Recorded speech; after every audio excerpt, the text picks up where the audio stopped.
Welcome to the Kitsap Publishing Deep Dive podcast with myself, Jack Bennett, and Emily Waters. Join us as we explore books, current events, history, politics, health, and more. Let's dive in. Okay, so get this. Picture a career path that takes you from the Pentagon, like top secret stuff, to managing clowns.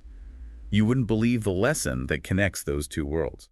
It's about putting others first, right? That's the heart of Jed Selter's memoir, Please Pass the Potatoes. Exactly. We're diving into Selter's book today, and let me tell you, this retired executive has some stories. He really uses the simple idea, passing a bowl of potatoes, to show a really powerful way to think about relationships. I mean, imagine you're at a dinner party, right?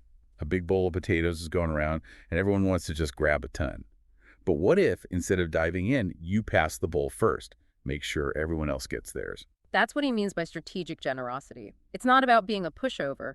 It's realizing that putting others first builds this trust, this goodwill that lasts. It's those kinds of connections that really matter. The kind that leads to better outcomes, more satisfaction, you're more successful, even if you don't see it right away. And that's what's so interesting about Selter's story. He takes us through these different parts of his career and shows how he learned to use this pass the potatoes idea in all kinds of situations. You know, when I think about passing the potatoes, it's not just about business, right? It's about how we treat people in every part of our lives. It's about that ripple effect. Oh, I love that. Every time you choose to put someone else first, you're starting this chain reaction, and it can have a really positive impact on everyone around you. And it doesn't have to be some big, grand gesture. It's the small, everyday things. Being selfish or being generous, focusing on ourselves or on the needs of others. Those small decisions make a world of difference. Okay, let's talk about the Pentagon, because that chapter had me hooked. Wild, right? Imagine fresh out of college, you land a top secret job at the Pentagon, working in this super secret facility. Boarded up windows, soundproof walls, the whole 9 yards. Like a spy movie. Totally. And Selter describes it perfectly. The pressure, the secrecy, the intensity, it's high stakes. And what's fascinating is that even in that environment, so competitive, he says he always put the mission and the team first. It's like he was living that pass the potatoes philosophy before he even knew what to call it. Yeah, and that mindset probably played a big part in his success. You know, it's interesting how Selter's career has these twists and turns. Pentagon, corporate job, managing a team, then bam, he gets fired. That's where the story gets personal. It's like he goes through this period of really looking inward, confronting some hard truths about himself, his past. It goes beyond business, into self-discovery. Shows how important it is to process our experiences, not just keep moving forward. Absolutely. It's a good reminder that sometimes we need to pause, look at ourselves honestly, let ourselves heal. And that's what Selter did. Yeah. And he came out of that with this renewed sense of purpose, a deeper understanding of himself. He realized that the pass the potatoes idea, it could apply to his relationship with himself, too. Now, that's something to think about. So what did he learn about himself during this time? What changed his life? Well, that's what we'll unpack in the next part of our deep dive. Get ready, because this is where the story really takes off. All right, so last we left off, Jed Selter was picking up the pieces after a pretty rough firing. It's like the ultimate test of character. How do you bounce back from something like that? And it's not just about bouncing back, it's about using that experience to grow and evolve. Remember how Selter had that role as a security liaison for the computing division? Right, kind of a random detail earlier in the book, but it comes back in a big way. It turns out that connection was a lifeline for him. He gets a call out of the blue, the director of technology offering him a senior management position. New team, office right next to the bigwigs. Talk about a comeback story. It's almost like something clicked for Selter. He realized that the pass-the-potatoes approach wasn't just about being nice. It was about building a network of trust that could carry him through tough times. Exactly. And he takes that lesson to heart in this new role. He builds a team, but not just any team. He makes a point of emphasizing teamwork and mutual support right from the get-go. He was creating a pass-the-potatoes culture from the ground up. Precisely. And it wasn't just about internal dynamics. He extended that same philosophy to the data centers he was responsible for, both in the U.S. and internationally. Instead of coming in as an enforcer, he positioned himself as a partner. He wanted everyone to succeed together. And it worked. The program he built became a model for the entire company.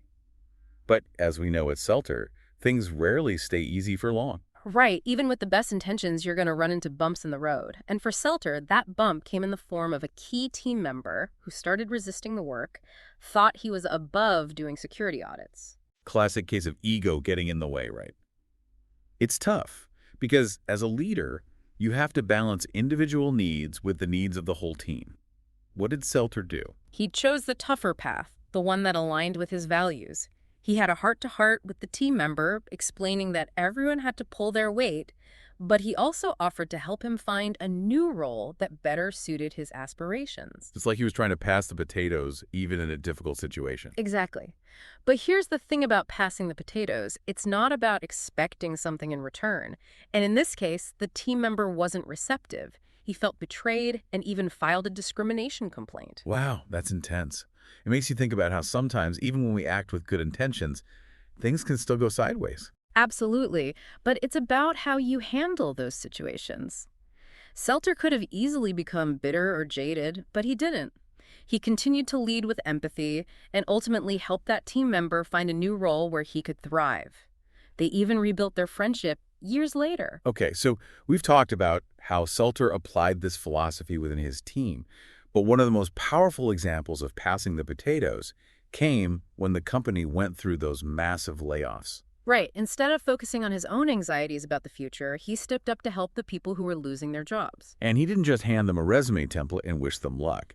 He got to know them, understood their skills and what they were passionate about, and helped them envision a new path forward. It's that idea of recognizing that everyone has something valuable to offer, and sometimes they just need a little help seeing it themselves. I love that. And Selter didn't stop there. He actually helped one employee, someone who'd always dreamed of working in international development, land a job with a well-respected nonprofit.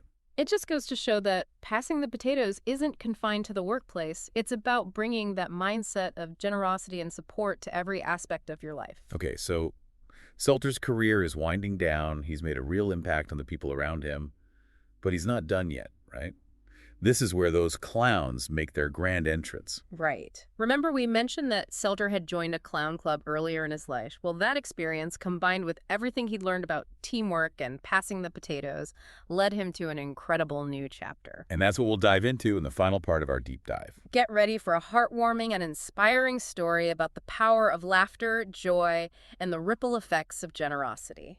So we're talking clowns, right? But not just any clowns. We're talking about Caring Clowns International, Selter's own nonprofit. It really makes you think. Yeah. This successful executive, military, corporate America, and what does he choose to do in retirement? Clowning around. You know, it sounds crazy, but when you hear Selter talk about it, you get it. This isn't just putting on a costume. It's about bringing joy, laughter to people who really need it. Exactly. Orphanages in Vietnam, children's hospitals in Peru, places where laughter can be the best medicine. And he doesn't just show up and leave.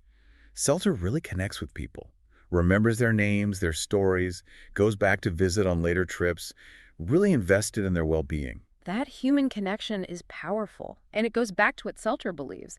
Everyone deserves to feel seen, heard, valued. And Caring Clowns International, it's more than just the clowning, too. Right. The fundraising they do is incredible. Hundreds of thousands of dollars donated to organizations helping kids in need. Clean water projects, educational programs, disaster relief. It's really something. And what impressed me, Selter's commitment to making those donations count. How so? Caring Clowns International, it's all volunteers. No fancy offices, no paid staff. They keep costs down so more money goes directly to the people they're helping. Wow. Now that's dedication. It all comes back to passing the potatoes, putting others first. So as we finish up our deep dive into Selter's story, what's the big takeaway for you? What should our listeners remember? You know, I think Selter's life shows us that success isn't just about climbing the ladder. It's how we treat each other, the connections we make, the impact we leave behind. It's about making that choice to pass the potatoes everywhere we go. Exactly. Work, home, out in the world. We can focus on ourselves or look for ways to lift others up. It's our choice. And like Selter shows us, even small acts of generosity, of kindness, can have a ripple effect we might never fully grasp. So, to everyone listening, what will your pass the potatoes moment be? Thank you for listening to the Kitsap Publishing Deep Dive Podcast. Emily Waters and I will see you in the next episode. Stay tuned.